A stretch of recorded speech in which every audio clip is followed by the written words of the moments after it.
I stand by my mountain singing songs of yesterday, and the rain is falling, so happy whenever day.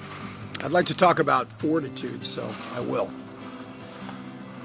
The father of one of my students died late last night, early this morning, and when I speak about courage, I often read a Hemingway short, or we read Band of Brothers by Stephen Ambrose, read about real heroes, fictional heroes. But fortitude is the stuff that Christ was made of. Moral courage. Not that he didn't have the other kind, but when I think about courage, I think about the kind my father had when he knew he was dying, and it was about 4 or 5 days before he was going to check out. And he looked at me and said, "Kid, I think this is what is referred to as the well-known it." Yes, my son. And when he checked out, his teeth were grit and the pain was extreme, but there he was. And I think of the son of Dave Litfy, my student.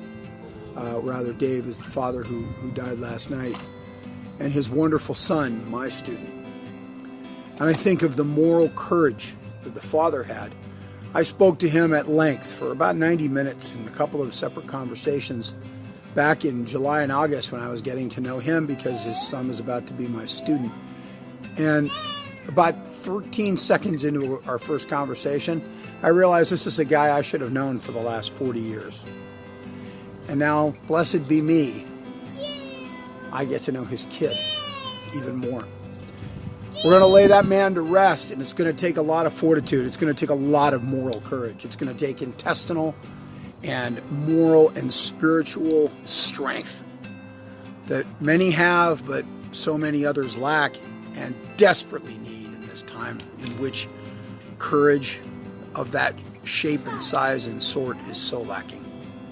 So to all of you who are carrying your burdens, to all of you who who have an infant son who's currently chirping at you when you're trying to do this recording, may your courage persist. And like my student and his family that is mourning the loss of a great man, a good man, a righteous man, a moral man, and a wonderful husband and father, and a man that if I had gotten a better chance to know him would have been a dear friend. Well, I would hope it was. Maybe he wouldn't be so happy to be mine, but I would have been happy to be his. We're losing good people every day. From the greatest generation, the me generation, the Y generation, the X generation, the whatever generation, the boomers and the millennials. Good people die every day.